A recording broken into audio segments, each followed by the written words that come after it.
Boa noite, meus irmãos. Hoje é dia 30 de janeiro de 2023, segunda-feira. Estamos iniciando os trabalhos na casa de Abel Sebastião de Almeida. Que a doce e a suavíssima paz de Jesus nos envolva, nos ampare, nos oriente. Bem, meus irmãos, então nós vamos iniciando os nossos trabalhos. Como sempre fazemos, eu costumo pegar o nosso boletim informativo, que vocês têm como baixá-lo pelo nosso site. Não deixem de acessar o nosso site, vocês têm as informações todas da nossa casa no nosso site. E tem este boletim informativo que contém também informações muito importantes sobre os trabalhos que são desenvolvidos. E aqui também tem uma informação.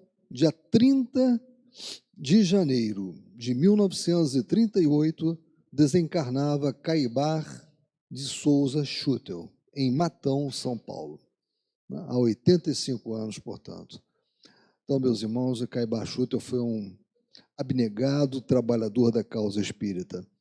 Ele doou-se muito pela causa espírita, criou escolas, ajudou muito as pessoas na época, inclusive, da gripe espanhola, foi o que acabou ceifando a sua vida material.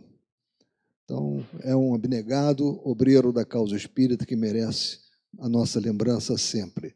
Então, 30 de janeiro de 1938, desencarnava Caibar Schutel. Uma informação importante também, meus irmãos, é sobre a Escola de Médiuns. Dia 2 de fevereiro, agora, quinta-feira, primeira aula da nossa Escola de Médiuns, não é? Nós teremos dia 2, dia 9, né, que serão quinta-feira. Depois dessa aula do dia 9, nossas aulas passarão a ser às terças-feiras, né, porque teremos também um estudo do Céu e Inferno, que é uma obra muito importante. Merece ser conhecida por todo espírita. Né? Não fiquemos apenas com o conhecimento do Evangelho, do Livro dos Médiuns, do Livro dos Espíritos. Não, temos outras obras. Temos o Céu e o Inferno, que é uma obra muito importante. Então, não deixem de comparecer, vocês vão ficar muito satisfeitos. Nós estamos fazendo pela primeira vez, né, aqui na nossa casa, uma escola que nós chamamos de Escola de Médiuns. Como nós costumamos falar sempre, isso aí são módulos que se conectam. Quarta-feira, essa Escola de Médiuns ela tem duas atividades importantes, que é a atividade do estudo, que é desenvolvido, uma obra que é escolhida, a obra que está sendo estudada agora é Diversidade dos Carismas, né, do nosso saudoso Hermínio Miranda, e também temos a parte prática de desenvolvimento mediúnico, né, que é coordenado pela nossa irmã Sara. Então, nós estamos colocando mais um módulo nesse complexo que é o curso de médiuns, que é um módulo teórico e prático, que vocês vão ver que na continuação dessa escola de médiuns teremos estudo teórico e prático dos passes e teremos estudo teórico e prático da dialogação. Então, é bem interessante. Nós precisamos aumentar a quantidade de médiuns, né, que chegam aqui para nos auxiliar, os médiuns que já trabalham na nossa casa, né? Temos várias pretensões de ampliação dos trabalhos, então nós precisamos, né, para esse projeto de ampliação dos trabalhos, ter também mais pessoas capacitadas para responder a esses trabalhos. E esse é o objetivo do curso dos médiuns. Né? Então, começa agora dia 2 de fevereiro, quinta-feira. Então, meus irmãos, agora eu vou pedir à nossa irmã Glória que faça a gentileza de ler a nossa página de preparo para a nossa harmonização. Por favor. Boa noite, meus irmãos. Vamos começar ambientando os nossos pensamentos com a leitura de uma página do livro Coragem, pelo Espírito de Emmanuel, com a psicografia do nosso querido Francisco Cândido Xavier. Quando puderes é o título. Quando puderes, não te afaste do lar. ainda mesmo quando o lar te pareça inquietante, fornalha de fogo e aflição. Quando te sejas possível, não suporta a esposa incompreensiva e exigente, ainda mesmo quando surge aos teus olhos, por empecilho, a felicidade. Quando estiver ao teu alcance, tolera o companheiro áspero ou indiferente, ainda mesmo quando compareça ao teu lado por adversário de tuas melhores esperanças. Quando puderes, não abandones o filho impermeável aos teus bons exemplos e aos teus sadios conselhos, ainda mesmo quando se te afigure acabado modelo de ingratidão. Quanto te seja possível, suporta o irmão que se fez cego e surdo aos teus mais elevados testemunhos no bem, ainda mesmo quando se destaque por inexcedível representante do egoísmo e da vaidade. Quando estiver ao teu alcance, tolera o chefe rabugento, o colega leviano, o parente desagradável ou o amigo menos simpático, ainda mesmo quando escarneçam de tuas melhores aspirações. Apaga a fogueira da impulsividade que nos impele aos atos impensados ou à queixa descabida e avancemos para diante, arrimados à tolerância, porque se hoje não conseguimos realizar a tarefa que o Senhor nos confiou, a ela tornaremos amanhã com maiores dificuldades para a necessária recapitulação. Não vale a fuga que complica os problemas, ao invés de simplificá-los. Aceitemos o combate em nós mesmos, reconhecendo que a disciplina antecede a espontaneidade. Não há purificação sem burilamento, como não há metal acrisolado sem cadinho esfogueante. A educação é obra de sacrifício no espaço e no tempo. Atende à divina sabedoria, que jamais nos situa uns à frente dos outros, sem finalidade de serviço e reajustamento para a vitória do amor. Amemos nossas cruzes, por mais pesadas e espinhosas que sejam, nelas recebendo as nossas mais altas e mais belas lições. Boa noite, meu irmão.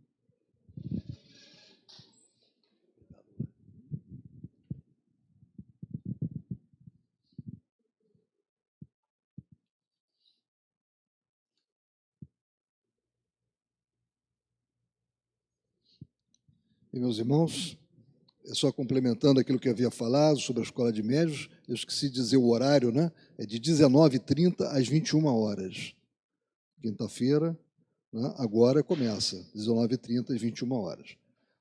Vou dar a palavra para o nosso irmão Mauro, que fará o estudo da noite de hoje, da página do Evangelho segundo o Espiritismo, capítulo 9, item 8, não é, Mauro? Seja muito inspirado. Né? Obrigado.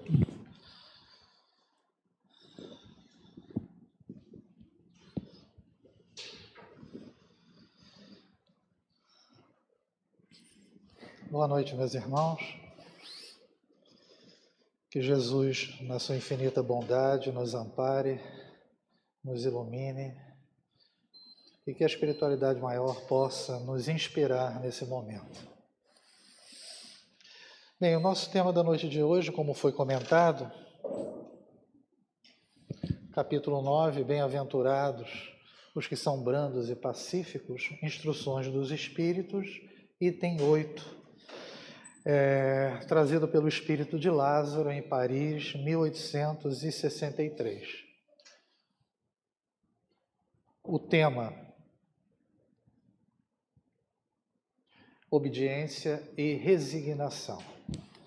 E esses dois comportamentos, vamos dizer assim, as atitudes, eles acompanham a nossa trajetória, né? E Jesus frisou muito em relação a esses dois itens, né? E nós vamos iniciar o estudo com uma pequena reflexão sobre a liberdade. Aristóteles, filósofo grego, nos dizia que liberdade é a possibilidade de realizar escolhas orientadas pela vontade. Ou seja, desejei realizar alguma coisa, tive vontade e vou e realizo. Isso para ele seria liberdade. Mas Paulo já nos diz algo, o apóstolo Paulo nos diz: tudo me é lícito, mas nem tudo me convém. Isso está na primeira carta aos Coríntios, capítulo 6, versículo 12, e já nos traz uma ideia um pouco, né, diferente. Né? Realmente, a gente pode fazer quase tudo, mas tem muita coisa que a gente não deve fazer. Né? É mais ou menos isso que ele quer dizer. Eu me lembro que no Exército era comentado exatamente isso. Em determinadas instruções, eu me lembro que o sargento chegou e comentou: olha, no Exército você pode fazer tudo, mas tem algumas coisas que você não deve fazer. Porque, naturalmente, essas coisas que não deveriam ser feitas trariam consequências ruins para aqueles, né, que a realizassem. No estudo do Diversidade dos Carismas, das quartas-feiras, no capítulo Déjà Vu, houve esse trechinho, essa citação do livro de Ernesto Bozano, Fenômenos Psíquicos no Momento da Morte. E Bozano nos diz que nem livre-arbítrio, nem determinismo absolutos durante a encarnação do espírito, mas liberdade condicionada. Ou seja, aquilo que nós pretendemos realizar, por mais que nós tenhamos a vontade, que o Aristóteles comentou, há algo que, de certa forma, nos impede de realizar. Então, essa liberdade condicionada, ela nos traz uma certa limitação.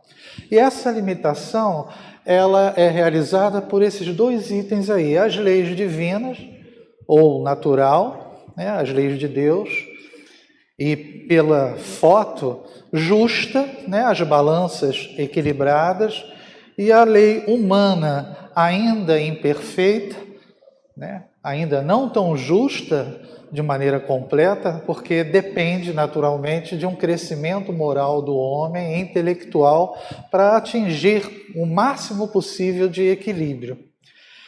O que a gente vai pretender nesse momento agora, sem nenhuma pretensão de abordar todos os fatos importantes, né, que ocorreram na história da humanidade, é fazer mais ou menos o seguinte: a obediência ao longo da história da humanidade. E em determinados momentos, a gente vai estar indiretamente falando sobre os direitos e deveres que o homem teve ao longo da sua trajetória. Em determinado momento, nós vamos citar fatos importantes relacionados à lei divina e outros relacionados à lei humana e ver como é que isso foi acontecendo. Na pré-história, né, dividida nesses períodos, paleolítico, mesolítico e o neolítico, no paleolítico, a era da pedra lascada, né, o homem, ainda recém-vindo do período animal, né, do reino animal, ele vivia de maneira instintiva, caçando, pescando, vivendo em relação à sua sobrevivência. A razão, o raciocínio ainda estava num processo de crescimento. Quando chega o período mesolítico, o que tem diferente, né, é um período de transição, é que há uma transformação no clima da Terra, e isso possibilita ao homem sair das cavernas e ele começa a buscar novas opções, inclusive de alimentação. Quando chega no Neolítico, ele já deixa de ser nômade, porque até aqui ele era um ser nômade, saindo para os locais onde tinha condições de caça e tudo mais. Passa a existir o quê? Condições favoráveis para ele realizar a agricultura. Então ele começa a se fixar na terra, vira sedentário, e é nesse momento que ele vira sedentário, adquire, né, ao longo desses 3 períodos crescimento no sentido de inteligência para construir ferramentas, favorecendo a sua segurança, a sua caça, a sua sobrevivência.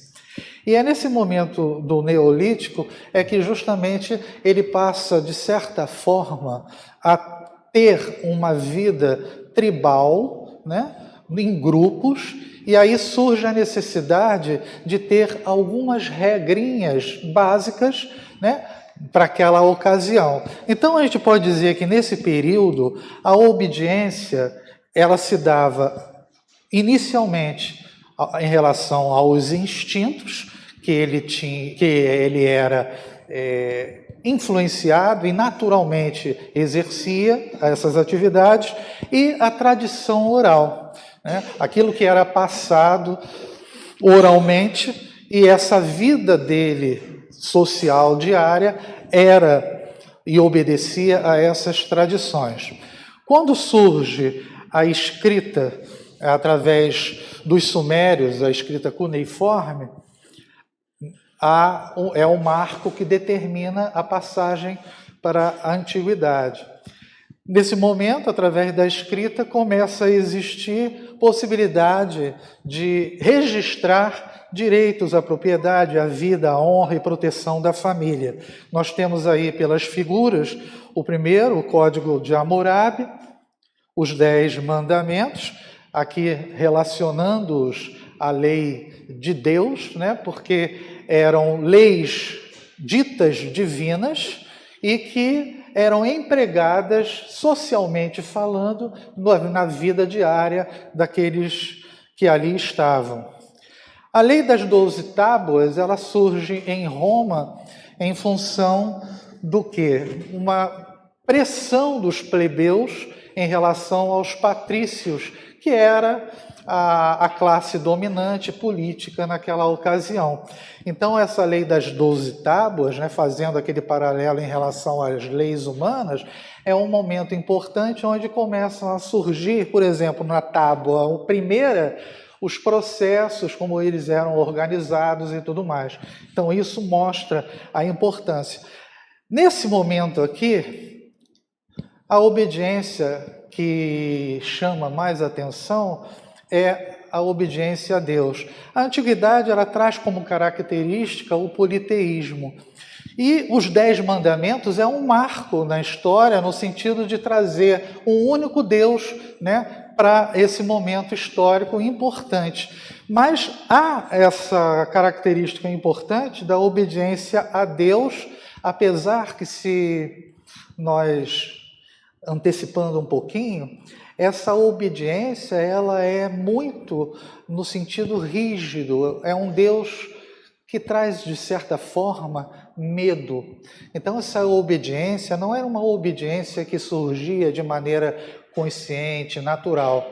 Era algo que era determinado, vamos dizer assim, pelo medo, que era uma característica dessas leis aqui. Hammurabi, com a lei de Talião, então tudo isso eram leis muito duras, mas a gente não pode esquecer, associada a um povo também, né, de difícil condução, né?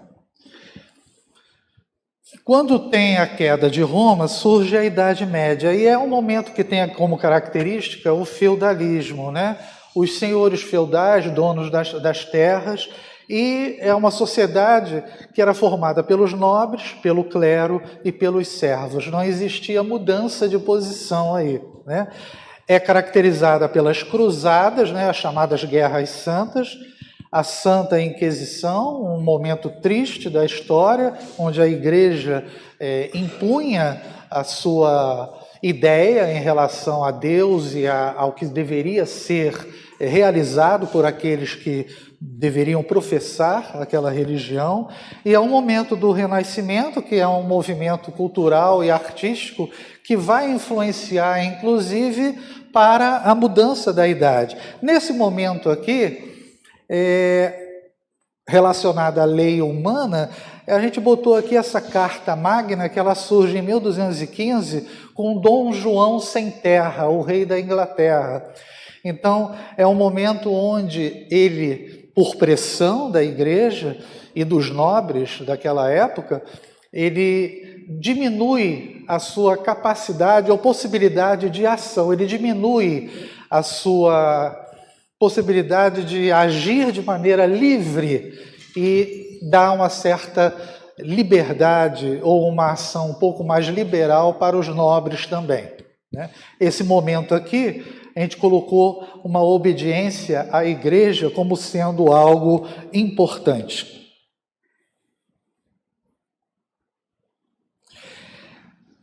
Com a tomada da cidade de Constantinopla, surge a Idade Moderna. Esse momento é caracterizado pelo absolutismo, quer dizer, os monarcas, os reis dominavam essa ocasião. É um momento de grande transformação, de expansão, com as grandes navegações. Existe, pelo lado religioso, já uma reforma religiosa de Martinho Lutero, né, contrapondo alguns pontos em relação à Igreja, a Revolução Industrial e o Iluminismo aqui importante, que vai marcar e influenciar a próxima idade contemporânea que virá logo depois. Nesse momento aqui, o feudalismo ele perdeu força por uma questão econômica, né? E surge essa situação aqui, obediência ao rei, eu coloquei como marco. O que a gente não pode esquecer, e Herculano Pires comenta muito isso no livro O Espírito e o Tempo, quando ele fala dos horizontes culturais, que nada dessas idades, dessas eras aqui, elas passam de uma para outra de maneira estanque. Então há influência de uma em relação à outra também, né? A igreja, ela não deixou de ter a sua influência nessas outras fases também, né? Naturalmente dividindo de certa forma com os reis essa importância ou essa influência política também. Da mesma forma que a questão da lei de Deus, tudo isso ainda era algo muito rígido nesse momento. Com influência do iluminismo, nós temos a independência dos Estados Unidos, a Constituição dos Estados Unidos de 1787, a Revolução Francesa, que marca o início da Idade Contemporânea, que se arrasta até os dias atuais, né? E na Revolução Francesa, a Declaração dos Direitos do Homem e do Cidadão é um momento também triste, porque surge a Primeira e a Segunda Guerra Mundial, mas logo após começam a existir esses atos, né, importantes em relação aos direitos do homem. A Liga das Nações, a ONU e a Declaração Universal dos Direitos do Homem. Nesse momento, a obediência seria a quê? Né? Essa idade contemporânea, ela se caracteriza pela razão dominando, o racionalismo dominando. É um momento onde tem um crescimento das ciências, né? Mas é importante a gente entender que, apesar de não estarmos completamente equilibrados no sentido da intelectualidade e da nossa razão, mas foi necessário essa construção. Apesar de acharmos tanta coisa negativa em várias épocas, mas foi necessário o homem adquirir um comportamento racional, intelectual, para chegar o mais próximo possível de um entendimento sobre aquilo que ele deveria acreditar, no sentido das leis divinas, e naquilo que ele deveria obedecer, né? Isso tem tudo a ver, e por isso esse pequeno retrospecto, porque Lázaro, ele traz essa primeira afirmação, uma das primeiras, entre tantas, importante. A obediência é o consentimento da razão. Fica mais fácil obedecer quando você compreende, né, aquilo que está sendo pedido para que você realize. Aquilo é justificável, tem coerência, então fica mais fácil você obedecer. Para nós ainda, como ainda não atingimos um nível completo de entendimento, inclusive do que seja Deus e toda a sua grandiosidade, nós tivemos que passar por esse processo todo. mais uma vez citando a vida militar, no exército a gente escutava muito o seguinte: ordem absurda não se realiza, não se cumpre. Então vejam que é da mesma forma, durante quantas coisas a gente citou aqui dentro dessa trajetória humana, que foram equivocadas em nome de Deus, né? As guerras santas, a Santa Inquisição, quanto se matou porque não acreditavam ou tinham uma característica ou até capacidades mediúnicas diferentes, né? Ou de encontro àquilo que a igreja pregava e eram, digamos assim, sacrificados, né? E Lázaro continua dizendo: cada época é marcada com o cunho da virtude ou do vício que a tem de salvar ou perder, né? Lógico que durante essa história da humanidade houve pontos, né, importantes, positivos, e também aquilo que deveria ser vencido. Nós vamos mostrar agora, inicialmente, o que ele chamou de vícios, né? Os desafios. Na pré-história, o primitivismo, aquela fase animal do homem, o processo de crescimento intelectual, é um momento a ser vencido. Na antiguidade, a opressão das leis divinas, né? Ditas divinas.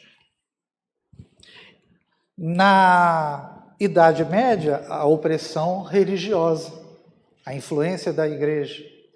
Na Idade Moderna, a gente colocou a opressão monárquica. Na Idade Contemporânea, ela se arrasta até os dias atuais. Eu citei o materialismo porque foi como houve esse boom, vamos dizer assim, do racionalismo, muitos fizeram o que tinha na Idade Média, né, que hoje em dia os historiadores até colocam em dúvida aquela expressão idade das trevas.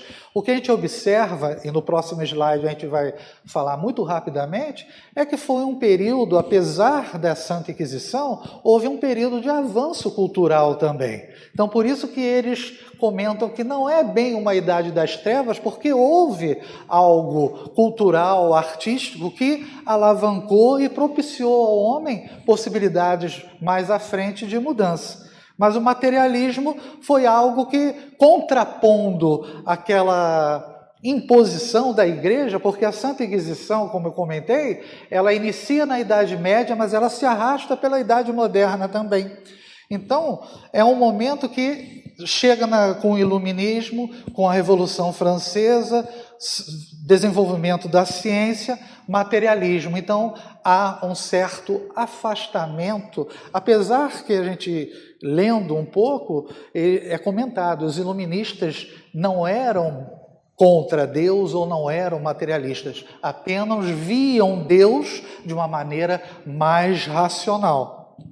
A Idade Contemporânea, nela, naturalmente está incluída a doutrina espírita, tão importante nesse processo de entendimento e conhecimento racional sobre Deus, sobre as suas leis e a maneira como devemos obedecê-las, né?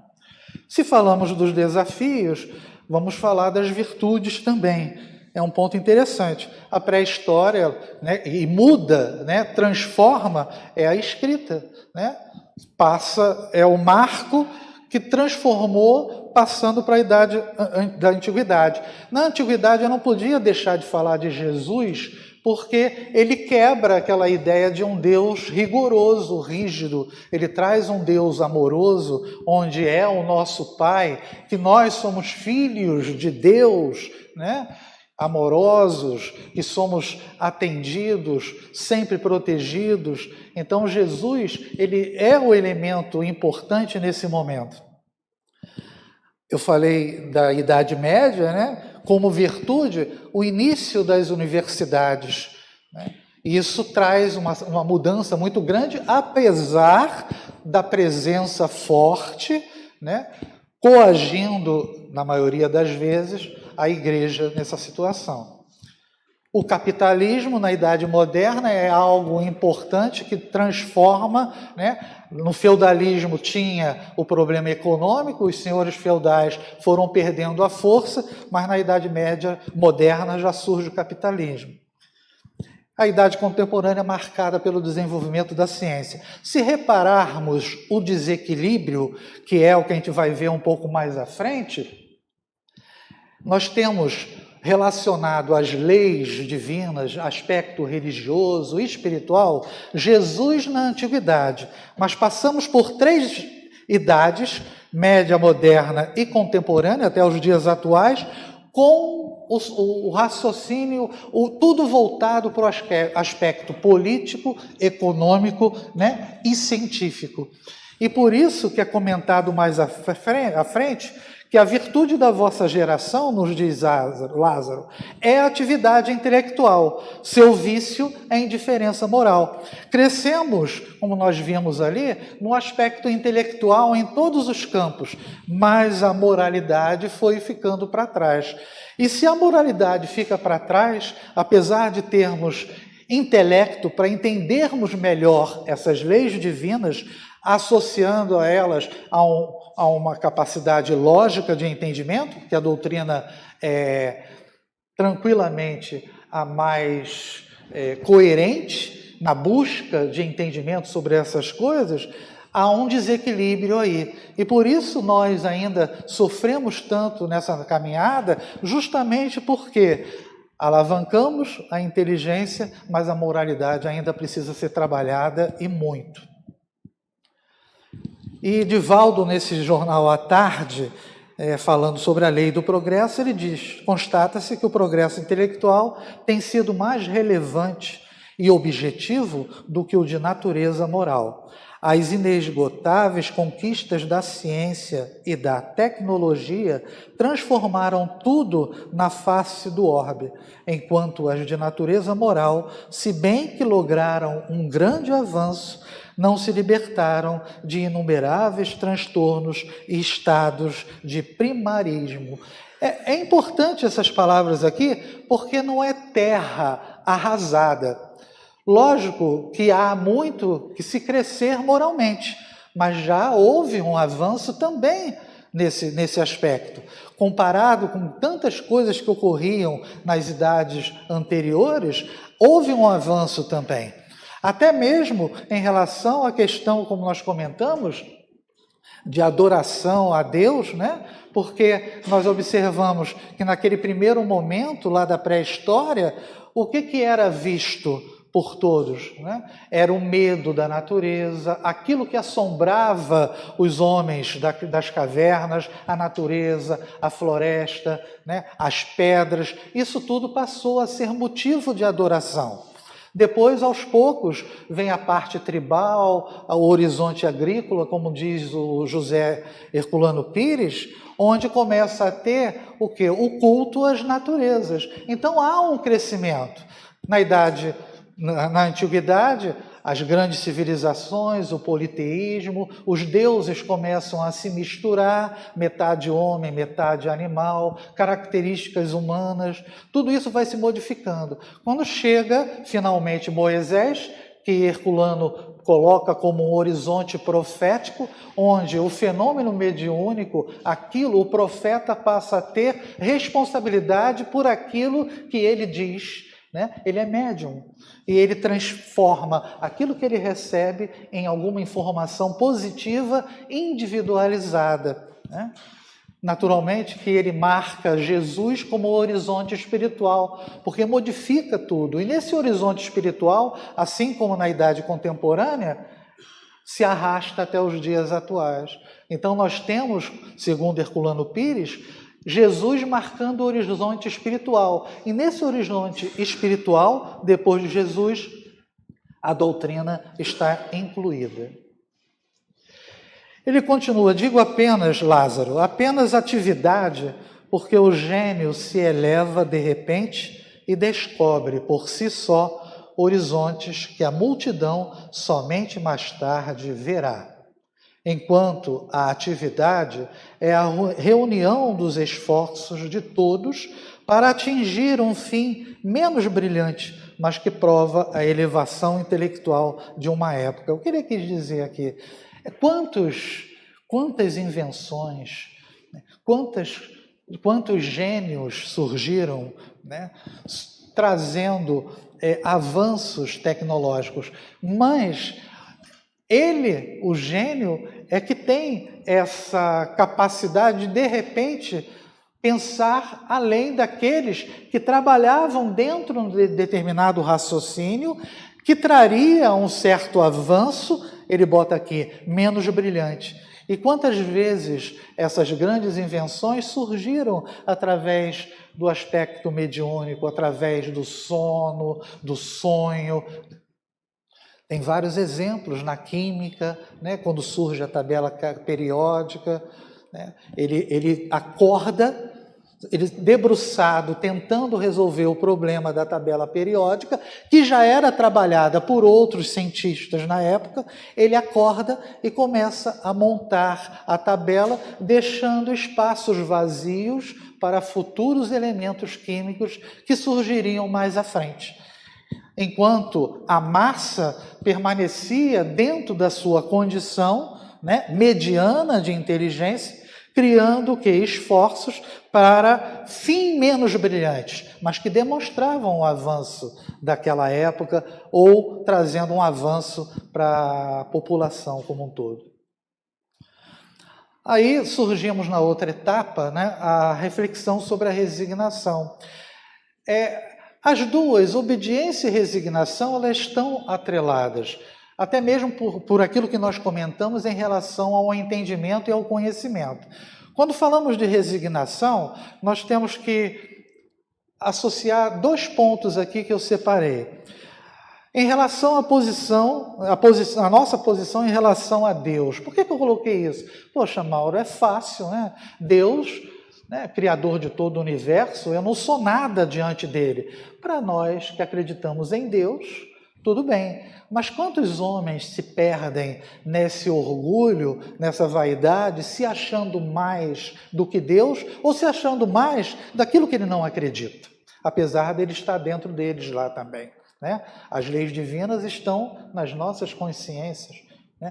Então aqui a gente tem um caminho ideal, é ter resignação, sabendo que Deus é tudo, a obediência às leis, que é o ideal, né? E obedecendo a essas leis, naturalmente nós temos o progresso e a felicidade, nosso progresso moral, aquilo que nós devemos atingir.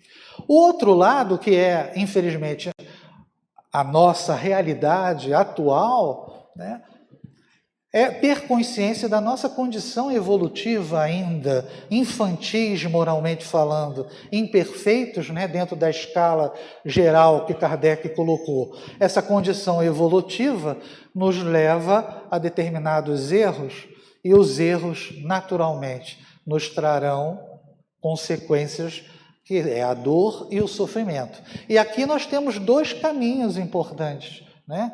Dois rastros a serem seguidos. Um é se revoltar, o que piora a nossa condição, piora o sofrimento, a nossa dor, né?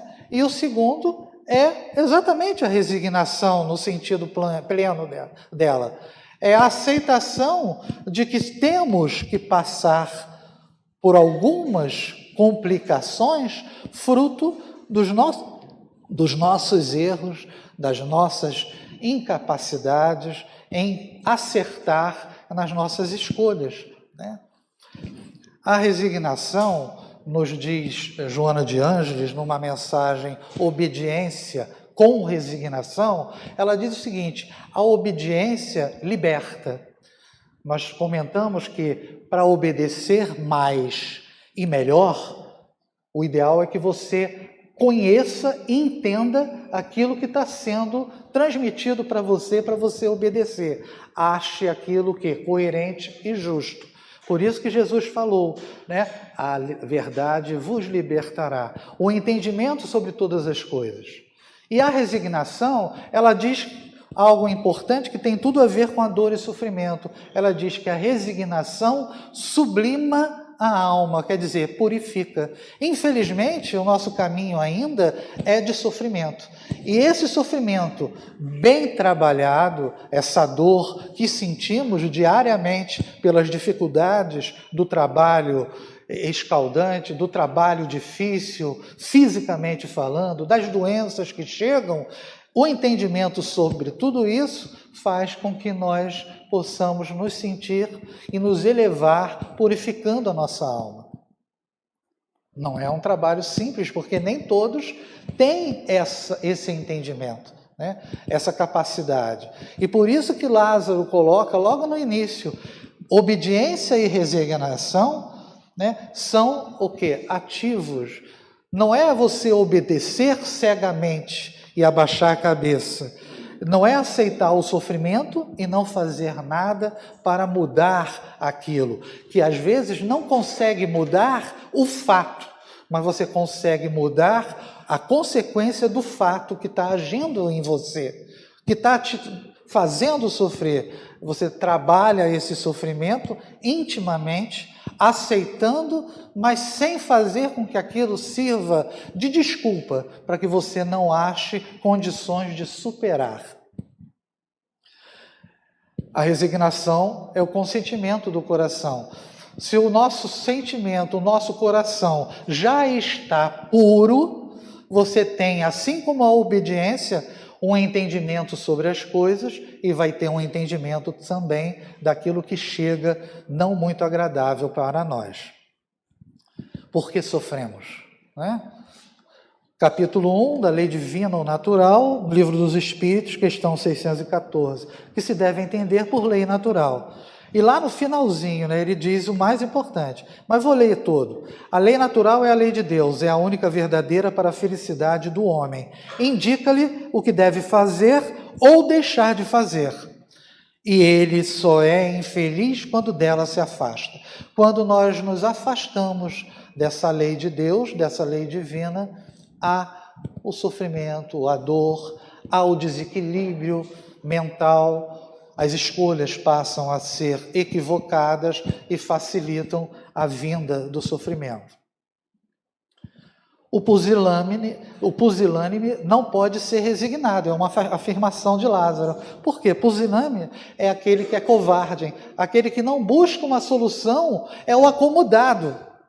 Ele não tem coragem de mudar a situação e muitas vezes não tem coragem de aceitar aquilo. Ele se conforma. Não é essa resignação que é tratada como positiva, né, dentro do Evangelho, daquilo que Jesus transmitiu para todos nós.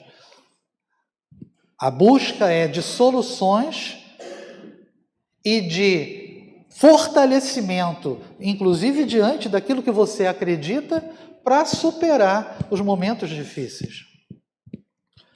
A obediência e a resignação são duas virtudes companheiras da doçura e muito ativas, se bem os homens erradamente as confundam com a negação do sentimento e da vontade. Foi o que eu falei. Há uma ideia equivocada de que obedecer essas leis divinas e aceitar aquilo que não pode ser temporariamente modificado, porque a gente sabe, né, que não existe sofrimento eterno, é algo que a doutrina nos ensina o tempo todo. O sofrimento, ele existe, ele é temporário enquanto nós ainda estivermos nessa condição de espíritos imperfeitos, realizando atividades e atos, muitas vezes impensados e, na maioria das vezes, pensados.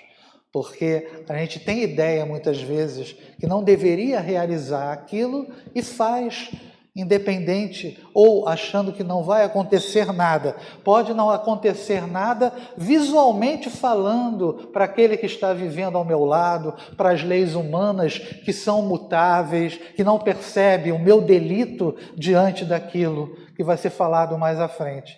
Mas as leis divinas, elas estão ali. A lei de causa e efeito demonstra tudo isso, né? O quanto nós erramos, está tudo gravado. Resignação espírita, Herculano Pires nos fala: no livro O Homem Novo, a resignação espírita decorre não de uma sujeição místico-religiosa a forças incontroláveis, mas de uma compreensão do problema da vida. Não é uma questão de misticismo, de religião, é uma questão real, prática, né? Racional, que é ter ideia do que a vida representa. Quando o espírita se resigna, não está se submetendo pelo medo, como já aconteceu naquelas épocas que a gente comentou, mas que a gente não pode negar que ainda hoje há esse medo, porque as informações, os segmentos religiosos ainda existem e eles se mantêm ainda dentro de um padrão tradicional de informações. É lógico que não existe mais, entre aspas, aquela opressão que nós passamos naqueles momentos negros da Idade Média e parte da Idade Moderna também. Mas ainda está ali dentro dos dogmas colocados, ainda há uma certa ideia de um Deus, às vezes, não tão amoroso assim. E Jesus mostra exatamente o ao contrário. Quando o espírita se resigna, não está se submetendo pelo medo, mas apenas aceitando uma realidade a qual terá de se sujeitar, exatamente para superá-la, para vencê-la. Não é se sujeitar para aceitar e ficar parado. Não é, pois, o conformismo que se manifesta nessa resignação, mas a inteligente compreensão de que a vida é um processo em desenvolvimento, dentro do qual o homem tem de se equilibrar. Então, a vida é uma caminhada, né? Eu comento que um fatalismo nosso é viver, seja encarnado ou seja no plano espiritual, né? Então, viver é um aprendizado que você tem que ter em relação ao entendimento do que isso tudo representa. Somos rebeldes diante das leis, né? Eu fiz uma pergunta, mas nem precisava perguntar, porque está claro que somos rebeldes, né? Senão não estaríamos ainda encarnados e sofrendo as consequências dos nossos atos. E eu fui buscar, para variar, sobre as leis, né? Nesse livro Khalil Gibran, eu recomendo o profeta, Khalil Gibran, poeta libanês e também considerado, de certa forma, um filósofo, sobre as leis. E o advogado pergunta: deleitai-vos a fazer as leis, no entanto, mais vos deleitais em as desrespeitar.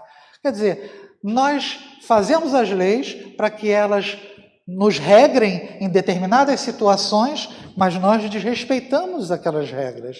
Nós não somos o quê? Disciplinados.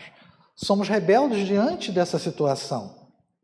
E ele fala, como crianças brincando junto ao oceano, a construir castelos de areia com persistência para logo os destruírem alegremente. Quer dizer, as leis foram feitas, foram trabalhadas, trouxeram o quê? Dificuldades na sua formulação, mas como as ondas e o castelo de areia que é frágil, nós destruímos essas leis com esse desrespeito ou até mesmo com a injustiça ou com as condições necessárias para que elas possam ser mais justas. As modificações que são feitas nas leis para tornar a nossa vida mais justa no sentido amplo. Mas aí o que acontece? Nós destruímos esse castelo e construímos ele novamente. Só que é um vai e vem. A onda do mar destrói essas leis que são mutáveis. Nós, que somos imperfeitos, e ficamos refazendo isso volta e meia, construindo e destruindo, construindo, destruindo, desrespeitando também. E ele nos coloca, Lázaro, submetei-vos à impulsão que vimos dar aos vossos espíritos. Obedecei à grande lei do progresso, que é a palavra da vossa geração. Esse progresso, como a gente sempre comenta, né?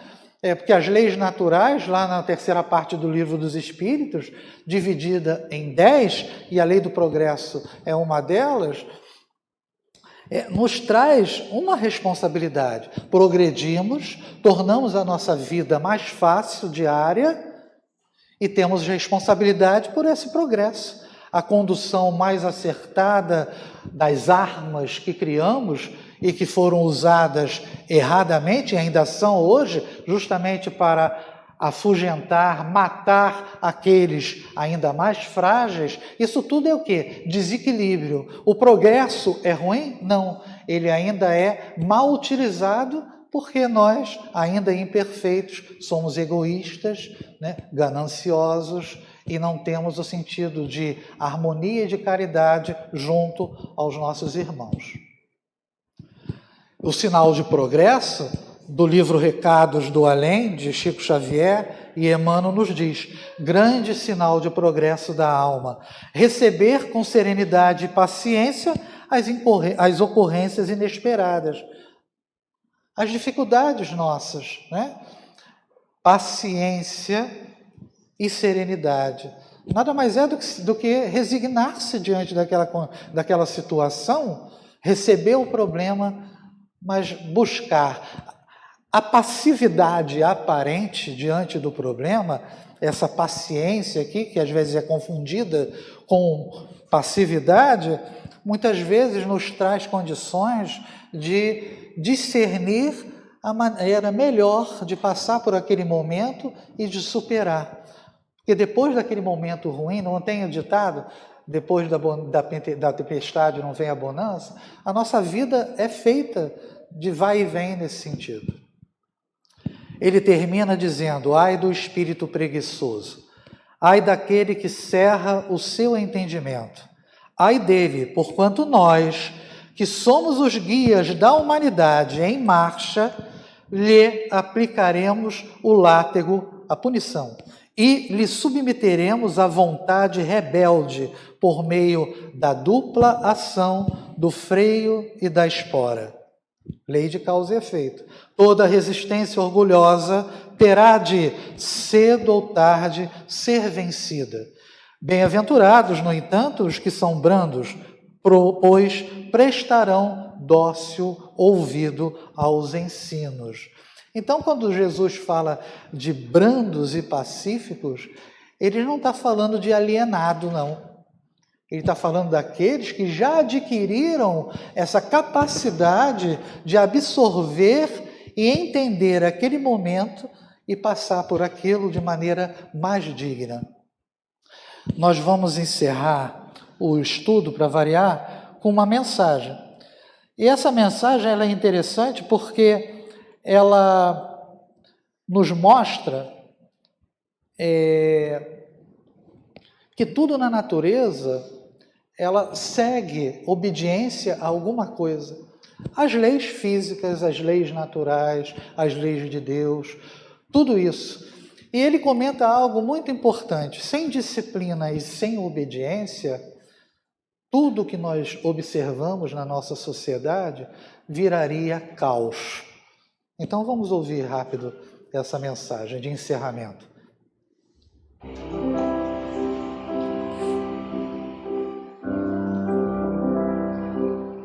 Obediência e vida.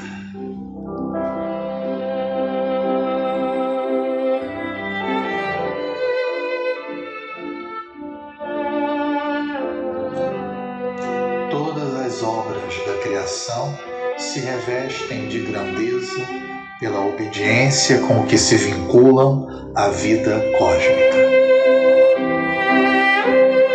Ninguém concede férias para o sol a fim de que se refaça de imaginária fadiga.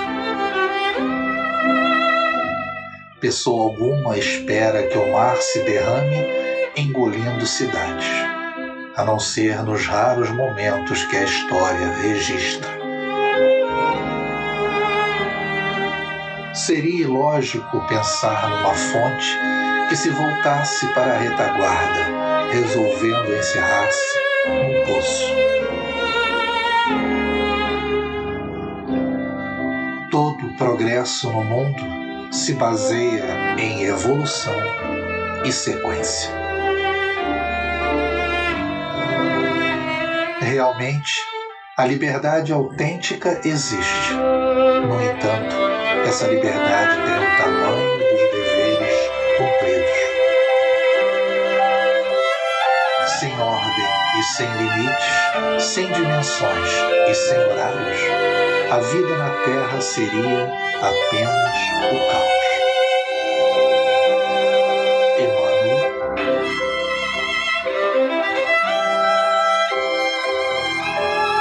Do livro Luz e Vida, psicografia de Francisco Cândido Xavier.